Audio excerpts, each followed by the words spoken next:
Welcome back to the Vintage Firearms series. In today's episode, we're going to be talking about Winchester and Browning's first rifle together.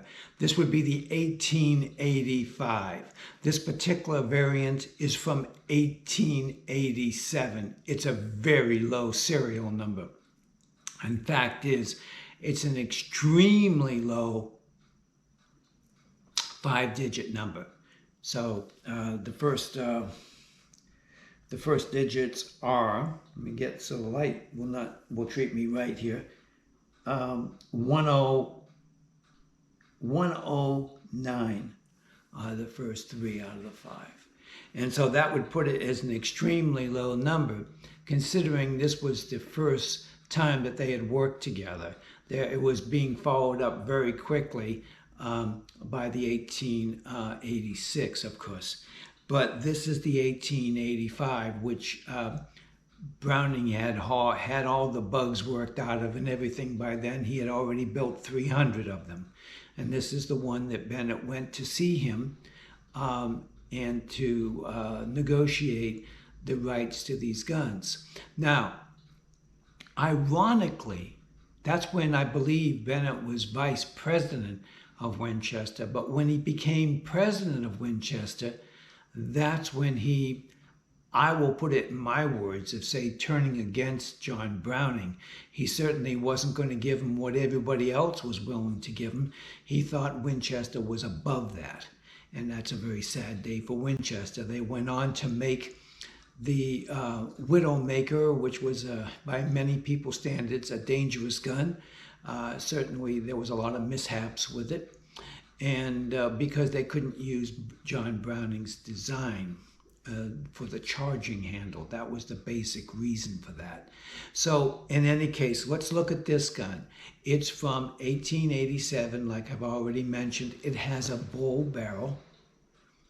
And for considering its age, because these, the only ammunition available during 1887 until the turn of the century and beyond a little bit for this gun would have been black powder. Black powder, if you don't clean it, is very corrosive. So you have a hard time finding guns of this era that are in fact in excellent condition. On the outside, this is absolutely what I would call unrestored and near perfect. It's amazing to me. I saw this just sitting in a gun store and I couldn't believe it. Bought it a while back. Love it. Fallen block actions are among my favorites for certain. John Browning's are, of course, among the best. Let's kind of look it over a little bit. Now, this particular rifle, as I remember it, does have some frosting to it, which is almost to be expected, but it does affect the accuracy. And so let's kind of look at it. Still has what I would consider strong rifling with frosting. It's not bad. It'll be respectably accurate, but is it going to pull off these 1,000-foot shots and stuff like that? Well, this gun never would have. This is a 22 short, so it's going to be relatively close distance gun anyways. And I love it because it's quiet, and we're going to shoot some targets today. We're not going to get too carried away on just how good it is. The sights are open, so that's going to mean right there that, and I would never alter this gun to make it anything else. The barrel is 22 inches long. Oh, just for the kicks of it, let's go ahead and get the length of pull is at 13. So it's a little short. The whole gun is, I would say, smaller than most, but still heavy. It's 38 inches from tip to tip. So you've got a buckhorn up on the front here. Not known for being unbelievably accurate, but certainly quite capable of sufficing insufficiency. So I guess that's kind of redundant, but we'll keep it. These are all 1 through. There's no there's no edits here if we can help it. So in any case, it's a beautiful gun. I love everything about it. Look at that there, huh? Wow. And the falling block action, which John Moses Browning did not invent. Others had done it before him. He just did it maybe a little more effectively than anybody else. Now notice, so how the blocking of the ammunition so it can't go back just drops down. See that? And then when you cock it, when you go all the way to front, so what you do then is you pull it forward a little bit. Wish I had a shell here to show you, maybe later.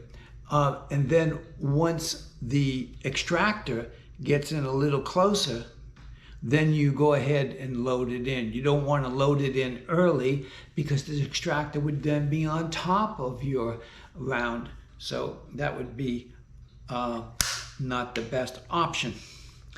This here, whenever I look at a gun, one of the things I always look for are the screws. Are they original, and have they been messed with too much? And the answer is hardly ever touched, if ever.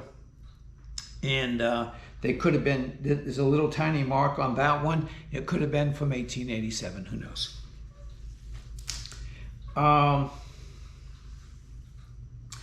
The wood on it, the furniture, is, I would say, near perfect. It's never had any attention to it, which is good. That's what you look for if something's been addressed. Sometimes it's a benefit to the piece, but it's never better than it not been addressed. Honest wear is what you want. This is what this has.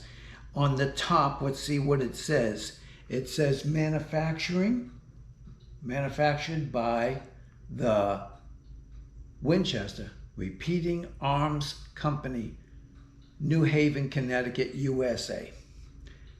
And as I mentioned earlier, 22 short. It's a fantastic round because it's something that we can still get today. The other thing fantastic about, I have 2 1885s that are in 22 short and one's in 22 long. The 22 long's okay, but I prefer the 22 shorts because although we can't realistically get black powder 22 unless you load your own, which I might get into at some point, the 22 short is at 710 feet per second. And that's a really good rate for an old barrel like this. What you don't want is speed, because speed creates heat, heat creates friction, friction creates wear. Can't say it simpler than that. Well, I think this is marvelous. I'll probably throw this on the scale and at some point tell you what it is. I probably won't go in through weighing it on screen, but I'll weigh it off screen and then I'll tell you what it weighs. Okay, let's go out and shoot a few shots and see what this old girl's still capable of.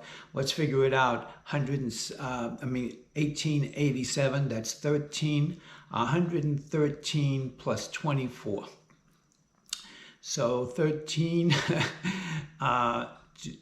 23, 33, 30, 137 maybe? I don't know. 137 years old. Can you imagine that? And we're going to go out and plink with it. I think that's wonderful.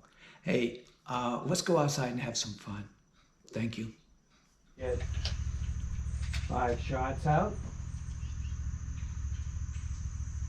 Load up our first one.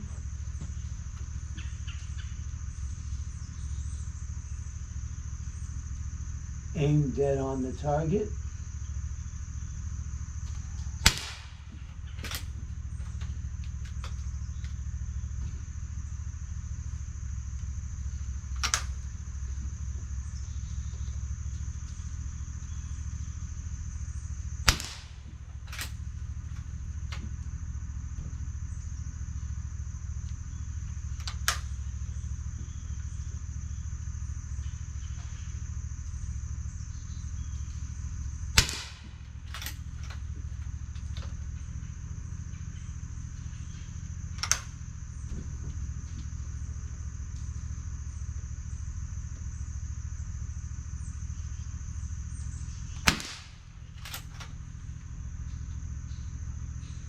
And here's our fifth shot.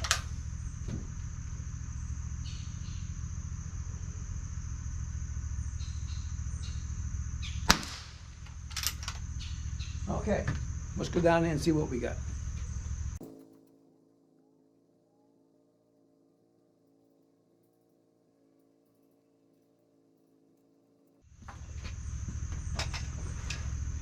Okay, so here we are. We'll get on this side, I guess. I need something to point out the... Normally I have a pen out here, but that's not going to be today. So I know it's hard to see it, but that's one shot. That's two. That's three. That's four. And we've got a stray up here. So I don't think that's too bad overall for 137-year-old gun. This never had any work done to it.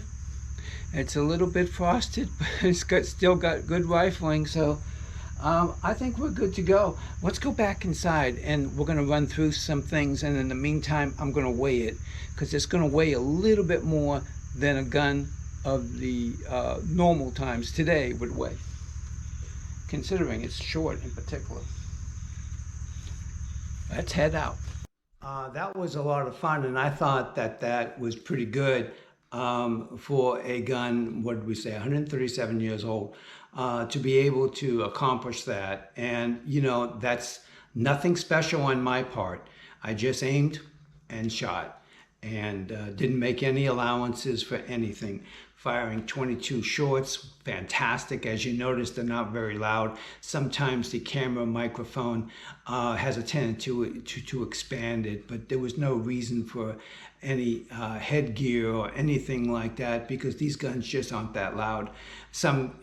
When you're shooting 22 shorts in different arrangements, might be a little bit louder here because of the blocking system that it uses here, but on other guns you can't even hardly hear it at all. It makes probably about as much noise hitting the target as it does actually being fired. So, and depending on the target, of course, today we're shooting paper, so that's kind of quiet in general. What a wonderful gun. I just can't tell you how much I enjoy it. Today, I'm getting ready to go on a long trip, and I hadn't planned on doing a video, but you know what? I was thinking about this gun, and I was thinking, you know, I really haven't shot that in a while, and I'd really love to do that. Maybe I just take a few shots with it. And then I thought, well, if I'm going to do that, maybe I'd bring you guys along. Maybe you'd be interested in my crazy adventure.